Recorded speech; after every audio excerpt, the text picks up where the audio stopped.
July 8, 2012, 4:17 a.m.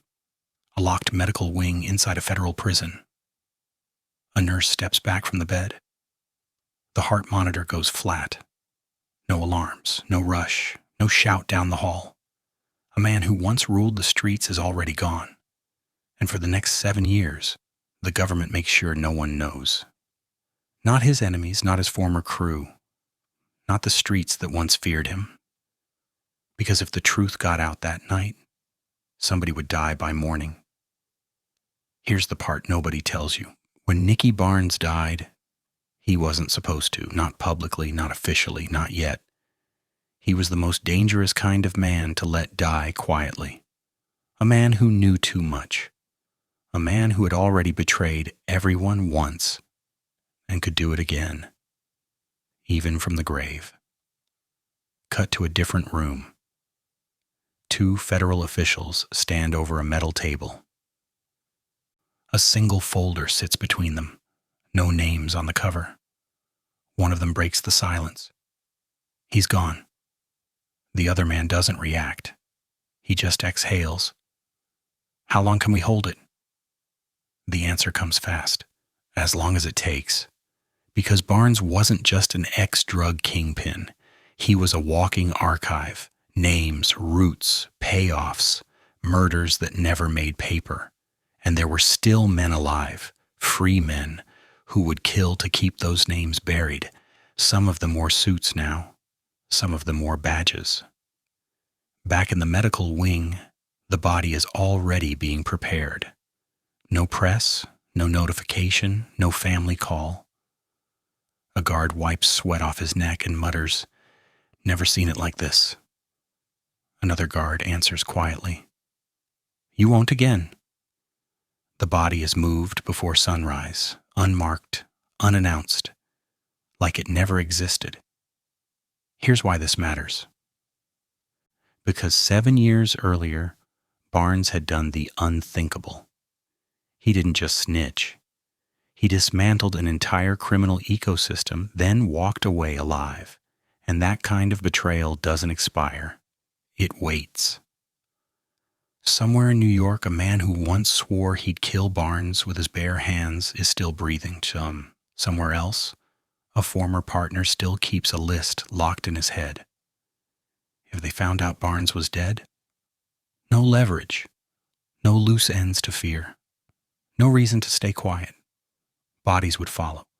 So the government makes a decision. Not legal, not moral, practical. Barnes stays alive on paper. No death certificate released, no confirmation, no closure, just silence. And silence creates danger.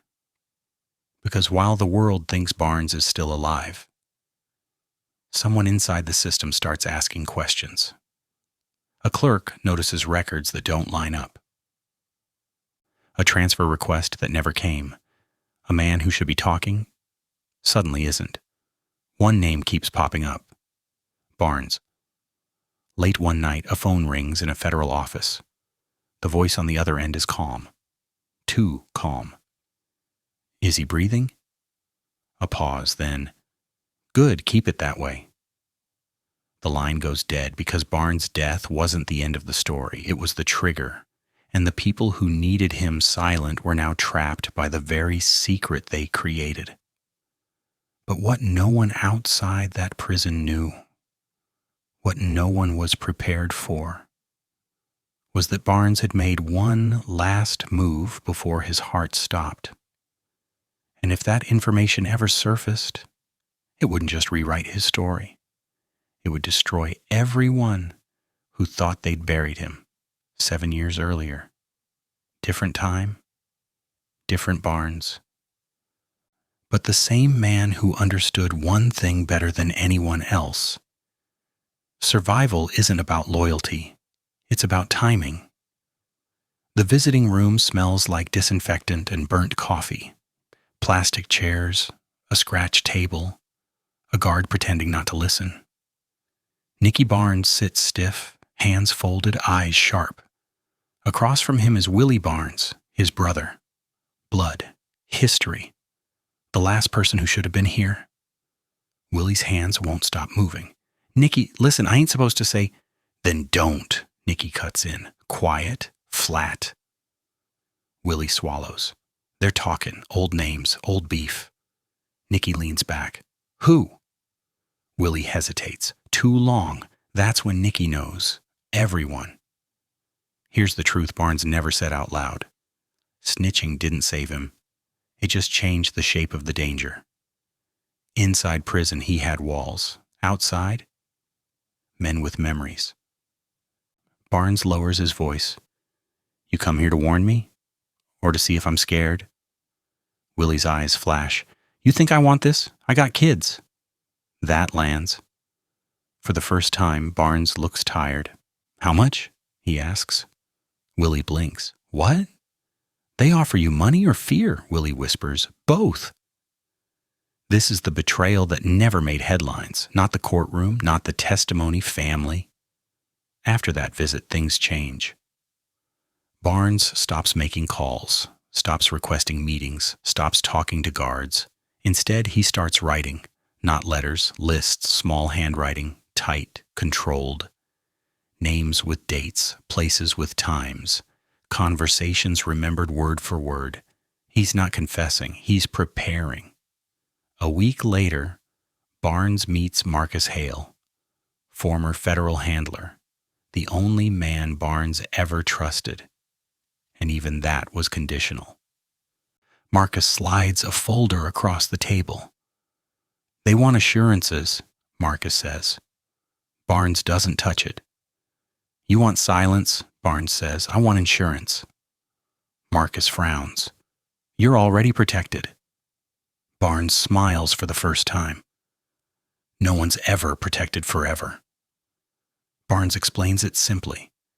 If he dies, really dies, certain information gets released, automatically. No human decision, no mercy. Marcus shifts in his chair. That's a threat. Barnes shakes his head. That's a seatbelt. Outside the room, a guard coughs. Barnes lowers his voice.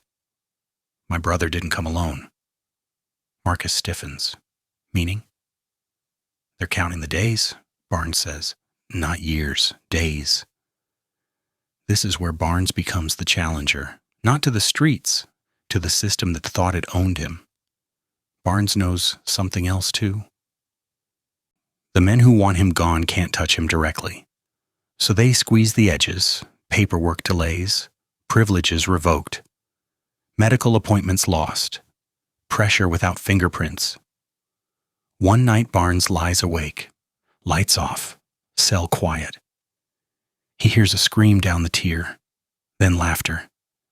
Barnes stares at the ceiling. He whispers to himself, they think I'm finished. The next morning, Barnes requests one thing. Medical evaluation, heart trouble. The doctor looks bored. You'll be fine. Barnes nods. That's exactly what he wants them to think. Because Barnes isn't trying to live forever. He's trying to die correctly, on his terms. With consequences. Somewhere outside, Willie Barnes sits in his car, engine off, hands shaking. He stares at his phone. A message waits unsent. 3 words. It's done. But what Willie doesn't know, what no one knows, is that Barnes has already moved the board, already placed the final piece, and when his heart finally stops years later, it won't be the end, it'll be the signal. The air inside the interview room is stale, no windows, just buzzing lights and the scrape of metal chairs. Nicky Barnes sits alone, hands flat on the table, breathing slow, waiting. The door opens. Marcus Hale steps in, coat still on, jaw tight.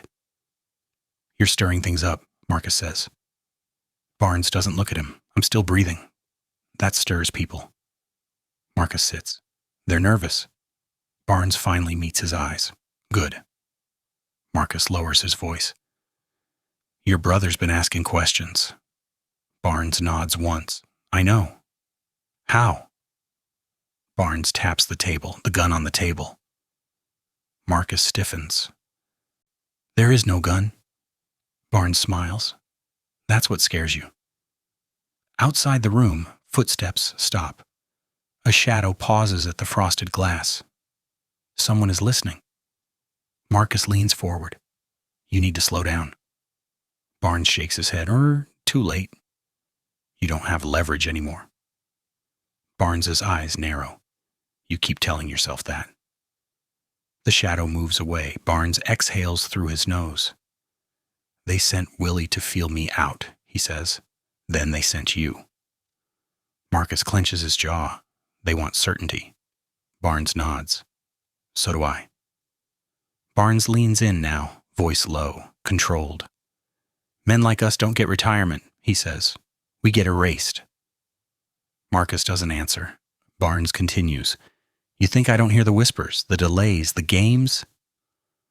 Marcus looks away. That's all the confirmation Barnes needs. Later that night, Barnes walks back to his cell. Concrete floors, distant shouting, keys jangling. His hands are steady, too steady. Inside the cell, he sits on the bunk, pulls a folded paper from inside his mattress, adds 2 more names, underlines 1. Willie. Across the prison, another man can't sleep. Big Sam, former bodyguard, now doing time for something smaller. He stares at the ceiling, sweat beads on his forehead. He knows Barnes is still alive, and that terrifies him. The next day, Big Sam corners a guard. Quiet voice. You hear anything about Barnes? The guard shrugs. He's sick. Big Sam's throat goes dry, back in the interview room. Barnes waits again. This time someone else walks in, not Marcus, a man in a gray suit, no smile, no introduction. We're concerned, the man says. Barnes tilts his head. About my health? The man doesn't blink. About your arrangements. Barnes chuckles, dry, humorless. You should be. The man sits. Let's be clear, he says. You're not in control. Barnes leans back. His chair creaks. You wouldn't be here if that were true. Silence. The man's fingers drum the table. What do you want? Barnes answers instantly. Time. For what? Barnes' eyes harden. To finish writing. The man stands. We can make things difficult. Barnes nods. You already are. As the door closes, Barnes' breathing quickens, just for a moment. Then it steadies. He whispers to himself, they're rushing. That night, alarms blare. A fight on another tier. Guards run past Barnes' cell. He stays seated, listening, counting seconds. Down the hall, Big Sam grips his bunk, hands shaking. He knows distractions when he hears them. Barnes closes his eyes. In his mind, he sees it. The last scene, a hospital room, machines humming, men pretending not to care. He opens his eyes. Not yet. Because someone thinks they're winning, someone thinks Barnes is cornered, someone thinks the pressure worked. And that's exactly how Barnes wants it. The call comes at 2:11 a.m. No ringtone, just vibration. Marcus Hale wakes up already sweating. He looks at the screen, no name. He answers anyway. He's failing, the voice says. Marcus sits up. How long? A pause. Hours, maybe less. By 3 a.m., Marcus is driving. Rain streaks the windshield. Streetlights smear into yellow lines. His hands are tight on the wheel. Too tight. The medical wing is quiet when he arrives. Too quiet. A nurse nods him through. No questions. That's when Marcus knows something is wrong. Barnes lies in the bed, pale, eyes closed. Machines hum, a steady rhythm. Marcus steps closer. Nicky? Barnes's eyes open, sharp, alive. You came, Barnes says softly. Marcus exhales. They said you were dying, Barnes finishes. Eventually. Marcus pulls up a chair. You scared them, he says. Barnes smiles faintly. Good. Here's the twist nobody saw coming. Barnes isn't afraid of dying. He's afraid of dying without control, and he fixed that problem years ago.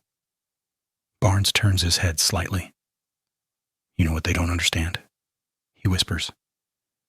Marcus leans in. Barnes' voice drops. That I already told someone everything. Marcus freezes. What? Barnes' breathing grows shallow. They think the files are locked, Barnes says. They think it's all leverage. Marcus shakes his head. Nicky, I mailed it, Barnes says. Silence. Marcus's heart slams. To who? Barnes stares at the ceiling. My insurance. A monitor beeps faster. A nurse looks over. Barnes ignores her. You see, he continues, dead men scare nobody. Marcus swallows. So why, they keep me alive on paper? Barnes finishes. A weak smile. So they keep behaving. Barnes turns back to Marcus. There's a switch, he says. 7 years. Marcus's face drains. 7 years for what? Barnes' eyes lock onto his. For you to decide who you are. The machine tone changes. Higher. Erratic. A doctor rushes in. Step back.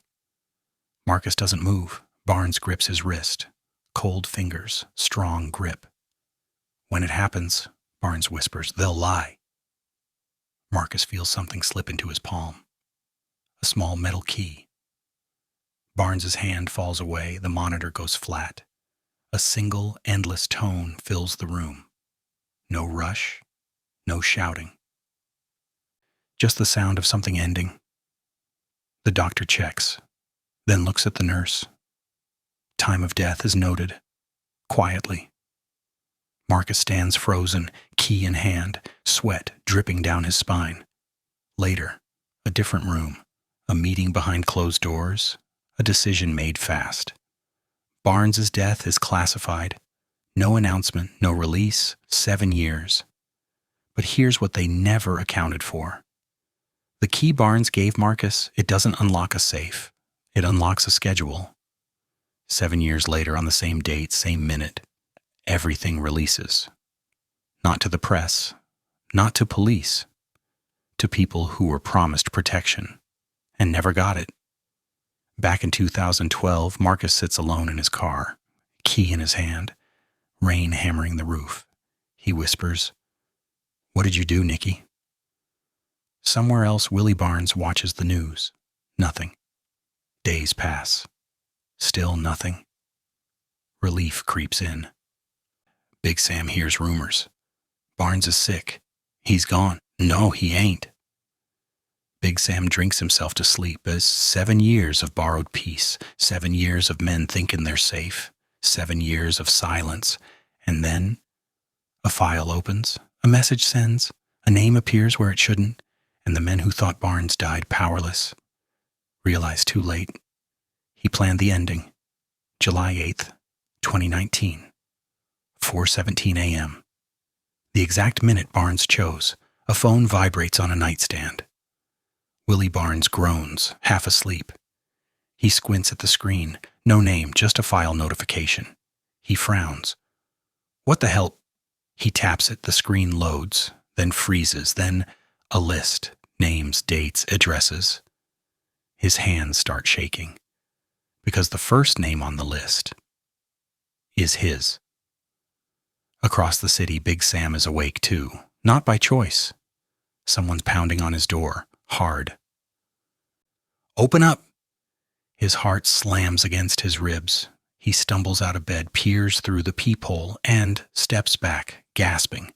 Not cops, men he recognizes, men who shouldn't know where he lives. Back with Willie. A second message hits. Audio. Barnes' voice, older, weaker, but unmistakable. If you're hearing this, Barnes says, you chose wrong. Willie drops the phone. It clatters across the floor. Barnes' voice continues, calm as ever. I didn't need revenge. I needed balance. At that same moment, Marcus Hale sits at his kitchen table. The key lies in front of him. The schedule has run. There's no stopping it now. His phone lights up. Messages flooding in, people panicking, asking questions he can't answer. Back in Willie's apartment, a knock comes. Soft. Too soft. Willie backs away. Who is it? No answer. The knob turns. The door opens. Big Sam never gets a chance to speak. The room smells like sweat and metal. A fist swings. Glass breaks. Blood hits the floor. Willie tries to run, trips over the rug. His hands scrape the floor. He looks up and sees the gun. On the table. Barnes's favorite trick. The gun on the table. A man steps forward. Quiet voice. You should have stayed family. The shot echoes. By sunrise, 3 men are dead. No headlines connect them. Different neighborhoods, different stories. But the same date, the same minute. Marcus watches the morning news, heart pounding. Nothing about Barnes, nothing about the files, but he knows. This was the cost. Barnes didn't win by living. He won by timing. In a quiet cemetery, an unmarked grave sits untouched. No flowers, no visitors, just dirt. Still. Somewhere deep inside a federal server, the last file closes, process complete. Barnes got what he wanted. Not forgiveness, not legacy, control. And the men who thought they outlived him learned the truth too late. You don't escape a man who plans his death. Morning comes slow. Gray light leaks between buildings. Sirens fade into distance. Apartments stay quiet. Too quiet. In Willie's place, the air smells like gunpowder and old coffee. A neighbor peeks through a cracked door, sees blood on the floor, sees the body, closes the door without a sound, locks it. Big Sam's place is worse. Furniture overturned, glass everywhere. A handprint smeared red along the wall. Police arrive late. They don't ask many questions. They already know the answers will be lies. By noon, rumors start. Not loud ones, whispers. Same night, same hour, same reason. Nobody says Barnes's name. They don't have to. Marcus Hale sits in his office, tie loosened, collar damp with sweat. He hasn't slept. Every phone call feels like a threat. Every email feels like an accusation. He watches agents walk past his door, laughing, talking about weekend plans. They don't know, but they will. A junior analyst knocks. You okay? She asks. Marcus nods. Just tired. She leaves. Marcus stares at the wall. Barnes' voice echoes in his head. 7 years. By evening, something strange settles in. Not fear, respect, the kind that keeps mouths shut. Men who once bragged stop talking. Men who planned moves cancel meetings. Old grudges get buried. Because nobody knows what else Barnes planned. Or who else is on a clock. At a bar uptown, 2 old-timers sit in silence. One finally mutters, "Thought he was gone." The other takes a slow drink. "He is," he says. "That's the problem." Marcus drives home after dark. City lights blur. He pulls over, hands shaking. For the first time since Barnes died, he whispers, "I'm sorry." Not to Barnes, to himself. Because one life has changed forever. Marcus can't walk away now. He knows too much, and Barnes made sure of that. Somewhere beneath cold earth, an unmarked grave stays undisturbed. No movement, no sound, but the silence around it feels heavy, loaded.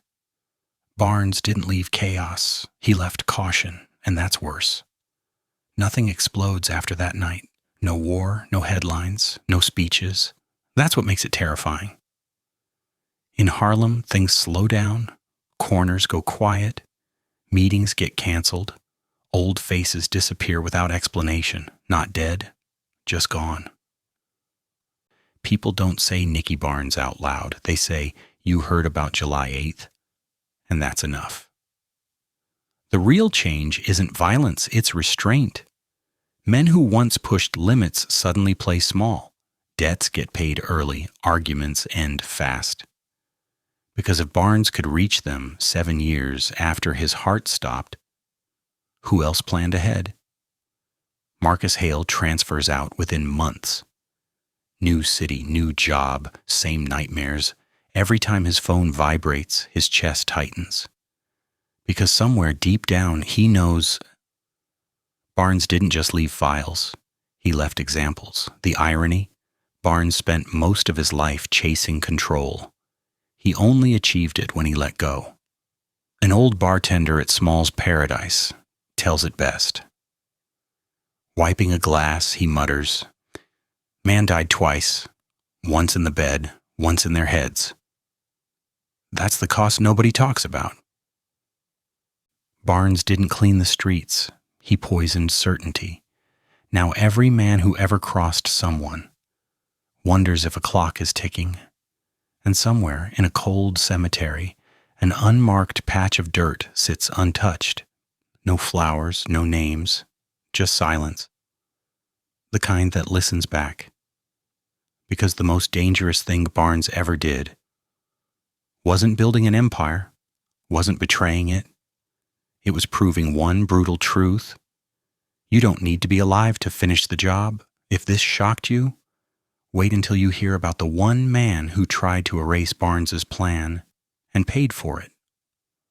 Drop a comment. Would you have pulled the trigger or stayed family? Subscribe. The next story is worse.